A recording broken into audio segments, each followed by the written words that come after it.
Well, hey there, I'm Dr. Tom Ulrich, and I like to talk about leadership and engineering. But I recently started teaching at Biola University, and now I also talk about Arduino. Hey, for those of you who are in the class, you may be a little confused by this opening. If you go to my website, you'll see I have like 40 videos on leading engineers, which is my doctoral expertise. I started making videos for the class, because of this coronavirus thing. And to my great surprise, I've found that people not in the class are finding and watching my Arduino videos, so I'm changing my format a little bit to be sort of generally applicable. At any rate, so what are we doing today? Well, in this lecture, we're going to talk about using the IRRemote that comes with Arduino. So there's a little gadget here that is the receiver, and then we have this remote. Now, fun fact, everything we'll do will work with just about any remote. So the big monitor on my desk, my second monitor, is this giant TV. It'll work with this monitor. It'll work with probably with any of your remote monitors you have around the house, DVR, VCR, TV, whatnot. So anyway, but we'll be looking mostly at this guy. All right, so what it is then is you'll see with your Arduino kit. Now in the class we're using the Arduino Super Starter Uno R3 project from Elegoo, but you can, most Arduino kits, you have roughly the same thing. So there's a picture from the documentation on the remote and the IR receiver. Now, in case you're wondering, like, what is IR? It stands for infrared, so that's light that's not visible in the, like some light you can see, like red, green, and yellow, but IR, and also, of course, also ultraviolet, you can't see. And infrared has a very high heat content, so a lot of times, like at a McDonald's or something, if they have the fries and the little packets ready to go, you'll have those infrared lamps that are, keeping them warm. Anyway, so the way these things tend to work is basically they transmit a 16-bit integer. What the thing though is I was looking online and I couldn't find anywhere that says, hey, here's the definitive thing. If you want to use the 1 button, then it's going to be this code, or the 2 button. And in fact, when I started doing the technique I'm going to show you today, what I discovered, there doesn't seem, I couldn't find any rhyme or reason as to how the integer correlates with the button you press. So it seems to be sort of you just have to kind of figure it out. At any rate, as I mentioned, any of your remotes around the house will work, and really what we have to do then is, we have to figure out what button does what code. And what we're going to do is we're going to write code. It's going to kind of be a two-step process. First, we're going to write code that'll help us figure that out, and then we're going to take what we find and generate generate working code. All right, but first, here's the deal. You got to install another library. So if you haven't done this before, you click on Tools, you click on Manage Libraries. The library manager can be slow, like it may take 30 or more seconds to pop up, so click and then just start waiting. What you're going to do is you're going to search on IRRemote there, so 2 R's. You're going to put it there. See that I've got the little red circle around it, or I guess it's an ellipse.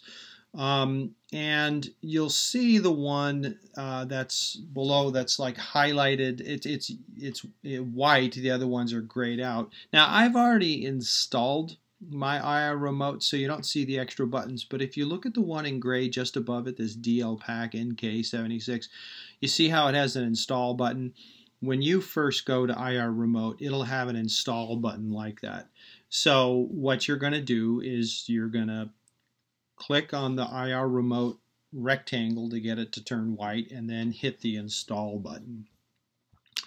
Now, once you got that all installed, you go through the process, and eventually you're going to, close the library manager. Then you're going to start writing your code. Now, you're going to have to write some things above the first function. So, on the top, like when we define variable to define the pin we're using or something. You know, we put those variables up at file scope at the top before the first function, before setup.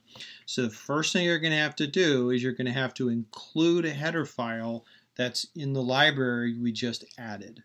See, that's why we had to add the library to get to this header file and the stuff that comes with it. So it's going to be include IRRemote. Remember, C is case sensitive. However, this is a file name, and depending on your OS, it is or is not case sensitive. Any rate, but I would just go ahead and do it right like this. Now, the next thing is what we got to do is we got to instantiate this class. We're going to do two things. First, we're going to define a pin. I'm going to say the IR pin is 11, pin 11, and so then we'll be taking our little things in pin 11, and then what you do is you say IR. You see it there, IRRECV, capitalization counts. You got to get the capitalization exactly right. And so that's the structure name. Then we're going to define something called IRRECV, lowercase, and then parentheses, and we're putting the pin number we just defined. And now we're also going to have to do is you're going to have to do a second thing, which is you're going to have to declare a result structure. So the idea is this class is going to allow you to read data into a structure, and then this next line, decode underscore results, that's a structure that's in the header file and in the library, and so we're going to call it results. That's the name of our variable. Now, once you got that stuff up above, then what you're going to need is you're going to need to put some code in the setup. So here it is here in the setup. You're going to need to have two functions, or two calls rather. The first one is we're going to call a function that enables the IR interrupt. And there it is there. You got to spell it exactly like you see it there. The other thing we're going to do is we're going to initialize the serial monitor. Now I've got another video, the previous one, on how to use serial monitor if you haven't used it, but we're going to initialize the serial monitor. So the idea is we're going to set this thing up so that you hit your remote and then you can see the code that you read. All right, now as such, this is going to be like I keep saying, it's a two-step process. First, we're going to spend time figuring out the codes, which code does what, and it'll be really fun, a little fun project as we're using this. But take this guy here, and it'll be a fun thing to discover. Does the one on this create the same code as the one on that?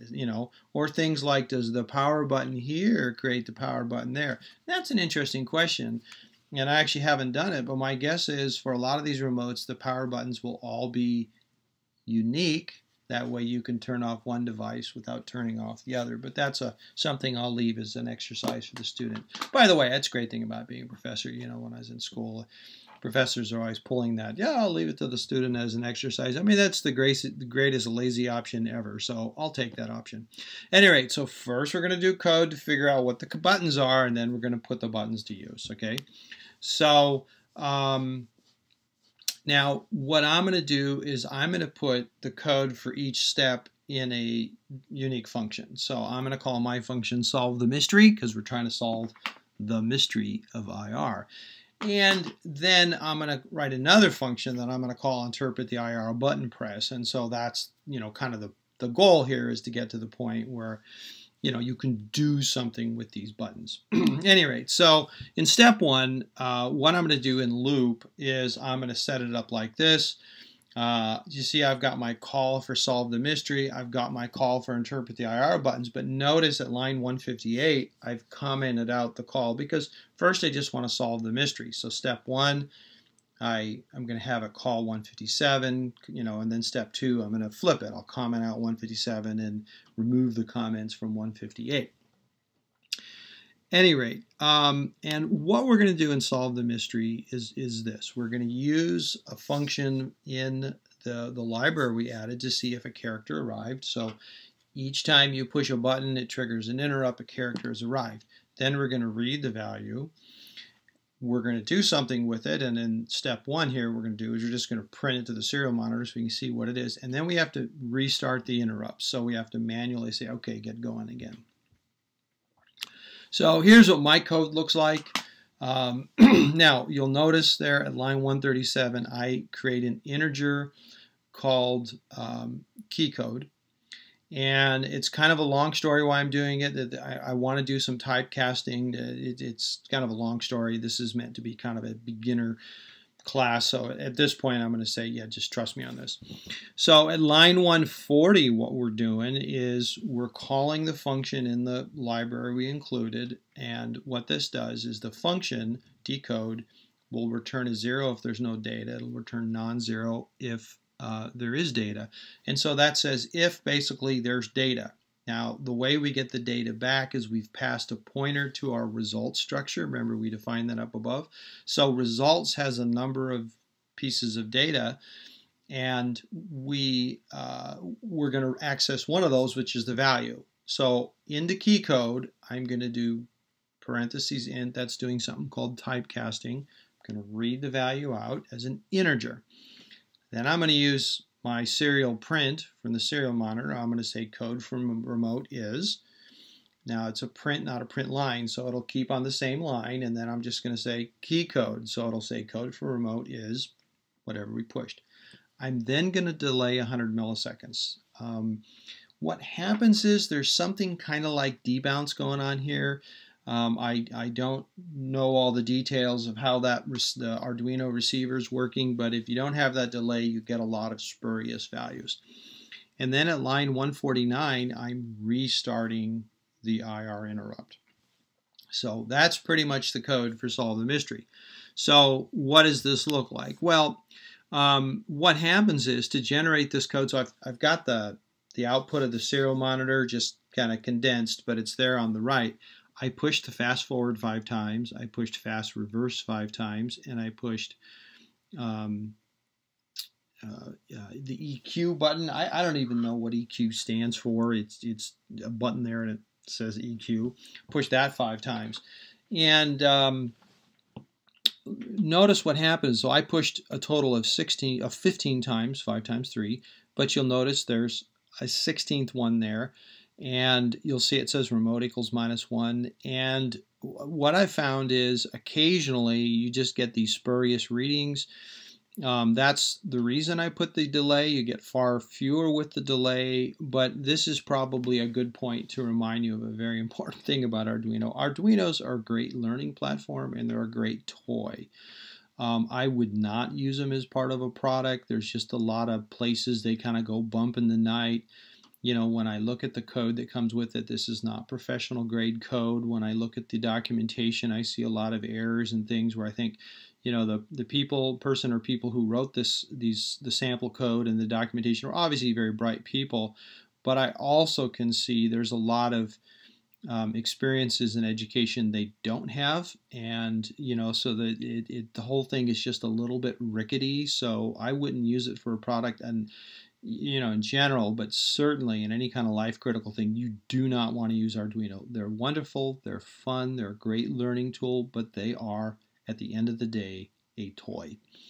At any rate, so this is an example of that where you just see bumps in the night. So, and we'll see that in my code that I'm going to present for using the data once we figure out the keys, I'm actually going to filter out those -1s. All right, so what you do then is once you figure out what the codes are, so in the last thing we figured out when I pushed fast forward, I consistently saw -15,811. So I'm going to define, I'll use #define, I'm going to define a thing called remote button, fast forward, that's the number, and then for fast reverse, that's the number, and then from the previous slide you see for this EQ button, that's the number. And what you'll do is you'll do that for all the buttons that you want to use. Now for the homework, we want to use 0 through 9, and I think you probably ought to use power also.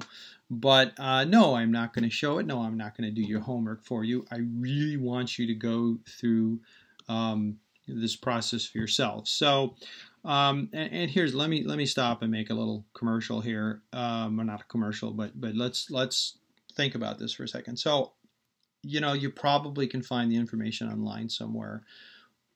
And I've noticed that, you know, in class sometimes there's a couple folks who would rather look something up than do the work. And I think, you know, if you're inclined to look online rather than do the process I'm asking you to go through, I think you ought to stop and ask yourself this question. Do I really want to be an engineer? You know, engineering, if you're the kind of person that ought to be an engineer, you ought to be excited about this. You ought to be like, yeah, I'm going to try this for myself. I'm going to have this experience. And, you know, if you're just sort of frustrated with this and thinking, you know, you don't want to do it, you just want to look at a blind, I would ask you to stop and really think about, is this what you want to do with the rest of your life? I've been doing engineering for 36 years. And I love being an engineer as much today as I did the day I started. And for me, you know, when I talk with people who are trying to get out of doing work rather than leaning in and learning, I just think, what are you doing? You're going to hate working as an engineer. And, you know, a few people like that go into engineering. They don't seem to enjoy themselves, and they really don't have successful careers. So really, what you want to do is learn to lean in and learn kind of the joy of learning. And you know, when you're in the university, the goal is to develop your skills. Your goal is not just to look stuff up online. You want to go through the process I'm outlining here. Or, you know what? Stop wasting your time on tuition if this doesn't work for you. In step 2, now we're going to flip which one's commented out. We're going to comment out solve the mystery, and we're going to remove the comments from interpret IR button press. And what this will do is now we're going to use it. So now this is assuming we've documented all of our calls and created the appropriate pound defines. This is what my function, at least the first part of interpret the IR button press, looks like. You'll see we have key code there. Again, trust me on this, making an integer. And you'll notice lines 45 through 50 look pretty much identical to solve the mystery. Now the difference is at line 52 we have this switch statement. So we've got the key code, and now we're going to use it. So line 54 says, okay, so if we get this integer, so you're going to do a pound define that says pound define remote button 0 space, and then the integer you discover in step 1. And if we see, so what this code says is, look, if key code's that value, then it's going to print to this, in this case, it's going to print to the serial monitor. You press the 0 button on your remote. And likewise for remote button 1. And in fact, what you're going to do is you're going to do that for buttons 0 through 9, probably going to do it for power, do whatever. But you see there, you've got all these things where basically we respond uniquely to each button. Yes, there's better ways to do this. Yes, you can do it with arrays. Yes, you can make it more efficient. This is meant to be, there's no requirement of having a lot of programming for this class, so I'm not assuming a fancier structure. I'm just kind of giving you what I think is the easiest way for a relative beginner to do it. Now, notice toward the end, I handle some exceptions. So at line 1.8, I have kind of the last of them, so I have all the buttons ahead of that. And then at line 1.11, remember I said occasionally this toy gives you some spurious -1s? I just say, look, if there's a -1, just don't do anything. I just have a comment there, it just ignores it. And then at line 114, default, that means if there's anything else pressed that I haven't addressed, it's going to say you pressed a button I don't know about. So maybe, you know, you use this thing and there's just all these buttons, you know, and then press that and it'll get this line. And then you delay 100. That seems to reduce the spurious -1s. And then again, you resume. By the way, you'll notice professional programming style here. At the end of the curly braces, I like to put / and kind of remind myself what that goes with. So at line 117, that's the end of the switch statement. At line 24, you see that's the end of the if, where I say, hey, has a button been pressed? And line 26, that's the end of the function, interpret IR buttons. That's professional grade code. You really probably ought to try to get in that habit. Any rate, so go here. What I've got then is, you see it works. When I press the 0 button, I got, you know, I went through. And you do want to press each one of your buttons. That's called testing your code. You know, it's very easy to make a mistake, and, you know, press them one at a time and work through them and make sure that each button works. At any rate, with that, I think you've got what you need to know to use the IRRemote. That sort of sets up the infrastructure. What we'll do next time is we're going to look at using this 7-segment display so that this will say what button you pressed. Hey, as a final note, the people in the class, you know who I am and you know how to get a hold of me, and you're like, what? But again, I'm very delighted to see people not in the class are watching this video. Welcome. At any rate, the deal is you can go to tomulrichconsulting.com. I've got videos on both Arduino and on leading engineers. I've been an engineer for 36 years. I write software for life-critical devices, most recently medical devices. The last 14 years I've been at Tandem Diabetes Care. I've been one of the key guys, going from when there was 4 of us to now, we're a $5 billion company. Any rate, so I am an engineer, but my doctoral studies actually was on studying how to effectively lead engineers. And so most of my videos are on that. Hey, if you're on YouTube, you can just search on Dr. Tom Ulrich. That seems to find me. If you don't mind, could you subscribe? That'd be great. The more subscribers I get, the more YouTube will recommend me. You know how when you're watching a video on the side, other videos come up. More people subscribe, more often my videos come up. If you like me, same kind of thing. If you leave a comment, I'll respond personally. I don't get a lot of comments. I mean, if you look at my how many viewers have watched this at this point. I'm talking like, yeah, there's all these people outside of the class who watch me. Yeah, there's like 5. But at any rate, that's, you got to start somewhere. But if you do a like, if you do a subscribe, that will help me. Anyway, thanks for listening. Check out my website. Talk to you later.